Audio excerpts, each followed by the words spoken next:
Hola, hola, buen día. Dios les bendiga, mis hermanos, y estamos aquí para terminar la lección de esta semana.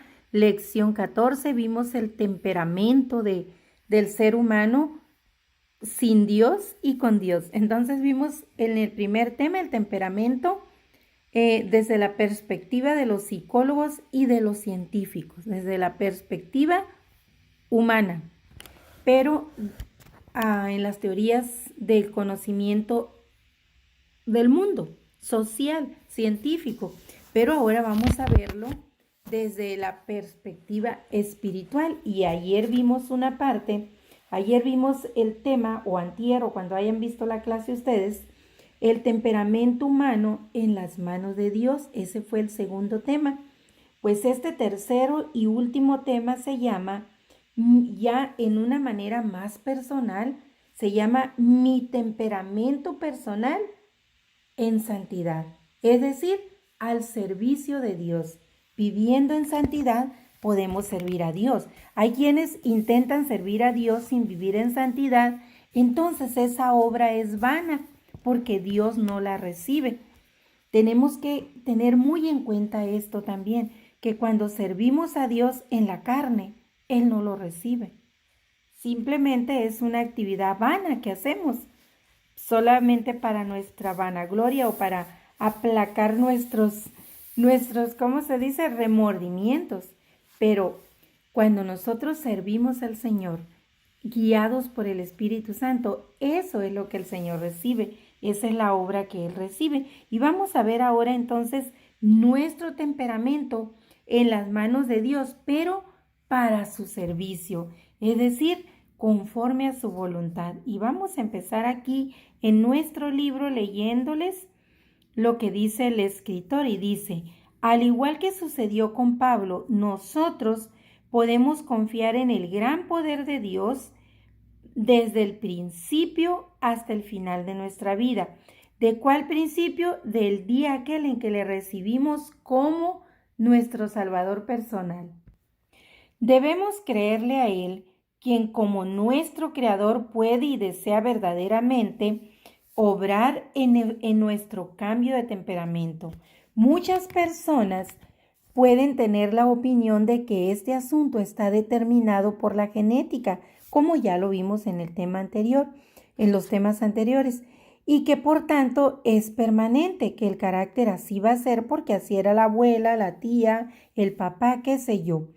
Puedo entender que es obvio que algunas personas tienen un temperamento más fuerte que otros son más suaves, más tranquilos. Es indiscutible las formas de temperamento que podemos ver en las personas.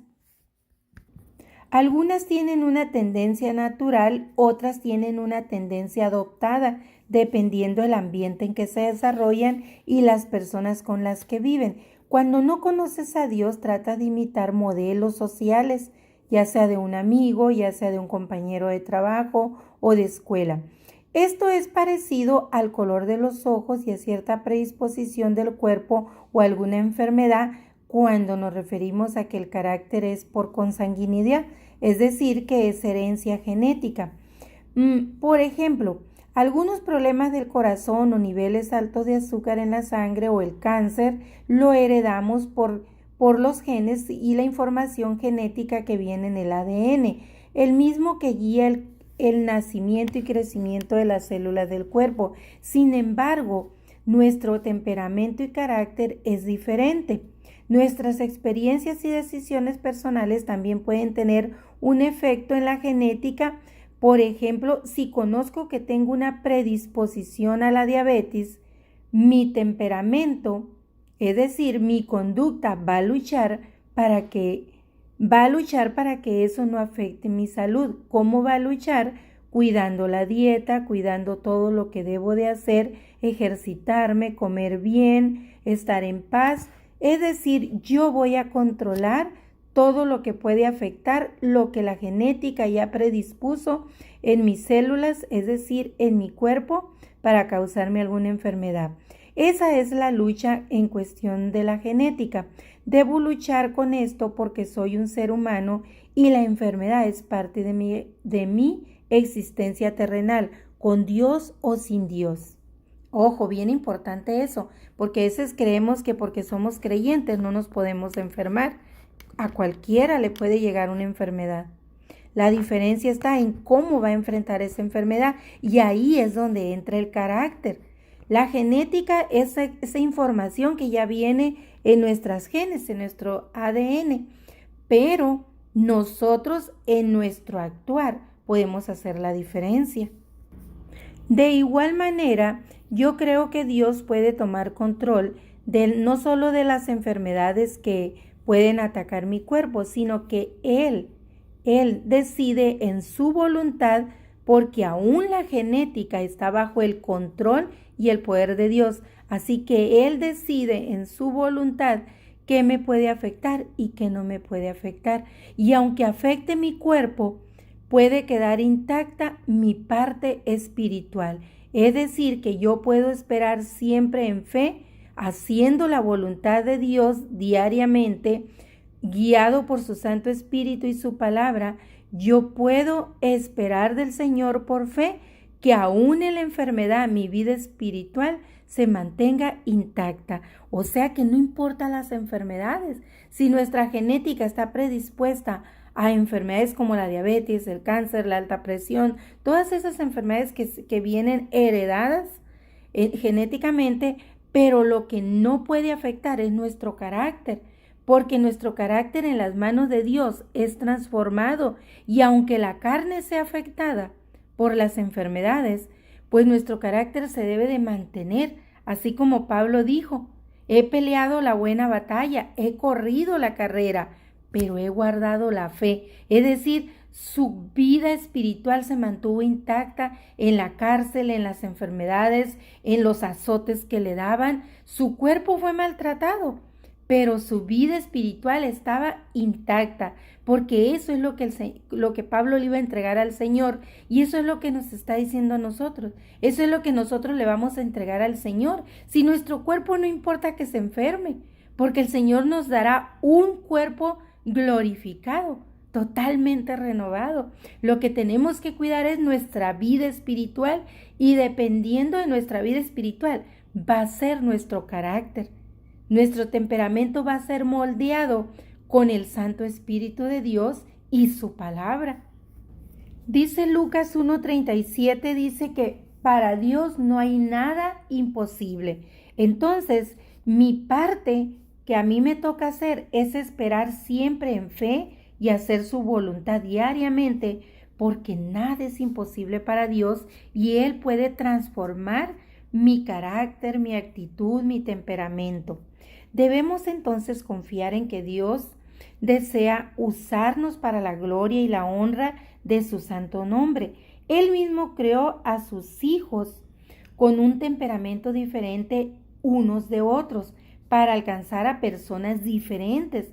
No podemos decir que Él quiere que todos seamos iguales en cuanto al temperamento, pues Él mismo creó la variedad. Pero sí el pecado, sí es cierto que el pecado ha usado nuestro temperamento para la maldad. Entonces debemos saber que Dios quiere sanarnos de esa atadura. ¿Cuál es la atadura? El pecado. De eso quiere sanarnos el Señor.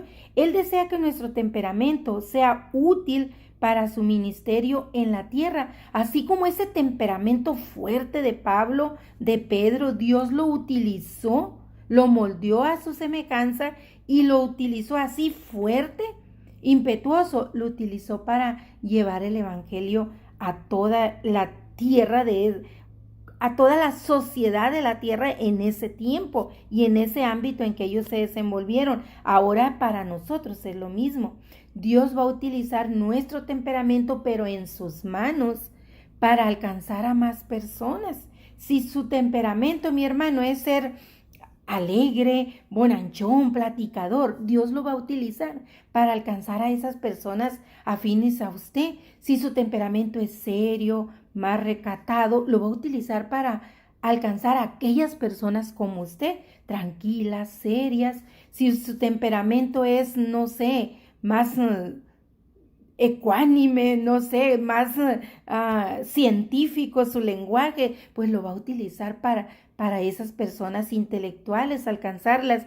Dios tiene propósitos en nuestra creación y Dios nos creó con un propósito, no para vivir al ahí se va, sino con un propósito. Y una vez que fuimos alcanzados por su evangelio, Él va a utilizar nuestro carácter, pero moldeado en su voluntad, y lo va a utilizar para alcanzar a esas personas que Él desea alcanzar a través de cada uno de nosotros. Confiemos en eso y pongamos nuestro carácter en sus manos, que ese era el tema anterior. El primero fue desde la perspectiva científica y psicológica. El segundo fue el temperamento en las manos de Dios, cómo Dios lo transforma. Pero ahora estamos viendo el temperamento al servicio de Dios. Ya no es como Dios lo transformó. Si una vez que ya Dios nos transformó, ahora ponernos a su servicio. Porque ¿para qué nos transformó? Para un propósito, para la honra y gloria de su nombre. Muy bien, terminamos entonces esta clase. Dice, Él nos ayuda a renovar la fuerza y retomar el camino que Dios ha trazado. Por eso nuestra parte es someternos en su totalidad a la voz y a la guía del Espíritu Santo, porque Él es nuestro consejero por excelencia, quien nos guiará a través de la santa palabra en cada paso que demos en el camino. Una vez que conocimos al Señor y nuestro temperamento fue cambiado, es decir, transformado a la voluntad de Dios. Concluimos la clase diciendo que lo primordial en buscar la respuesta de Dios en oración es que nuestro carácter sea transformado para su honra, porque Él sabe específicamente cómo nuestro temperamento puede ser de bendición o de maldición. Una vez guiado por el Señor, siempre nuestro temperamento debe ser de bendición para nuestra vida y la vida de los demás. Y cuando Dios hace esta obra, es evidente hacia los demás y no puedes ir atrás. No es que hoy estás con un temperamento a la imagen de Dios y mañana a la imagen de Satanás. No, porque lo que Dios transforma, lo transforma una vez y para siempre. Así que si usted está como el sub y baja, va y viene, usted no ha sido transformado. Póngase pilas. Entonces dice que cuando Dios hace esa transformación es una vez y para siempre. Entonces dice, todas nuestras reacciones y respuestas naturales serán agradables a los ojos de Dios, no solo aquellas que hemos cuidado por conveniencia, sino que todo lo que hagamos y digamos va a ser agradable a los ojos de Dios. Y todo ello traerá mayor gloria y bendición a nuestras vidas y mayor honra al nombre bendito de nuestro Señor Jesucristo. ¿Se acuerdan que cuando empezamos esta lección, en el primer tema que vimos, decía que cuando nosotros contestamos habiendo reflexionado y pensado, pues tenemos una actitud cuidada? Y eso agrada al ser humano, pero al que nos oye, porque cuidamos todos los detalles, pero no agrada a Dios porque Él ve en nuestro corazón, pues que esa no era la intención. Hablamos bonito porque así convenía, pero esa no era nuestra forma natural de ser. Sin embargo, decía el primer tema, que cuando tenemos un problema y actuamos así explosivamente, esa es nuestra reacción natural. Si nosotros conocemos al Señor, aunque lo hagamos en forma natural, no vamos a ofender a Dios, porque ya hemos sido transformados por su carácter. Pero si de repente actuamos y ofendemos a los demás, y pues claro, ofendemos también a Dios en circunstancias adversas, pues ahí evidenciamos que realmente nuestro carácter no ha sido transformado por el Espíritu Santo de Dios. Así que mi hermano, cuide su forma de ser, pero primero entréguesela al Señor, porque solo Él puede hacer el cambio. Aunque cuidemos los detalles, si Dios no lo ha cambiado, no va a pasar nada. Que tenga un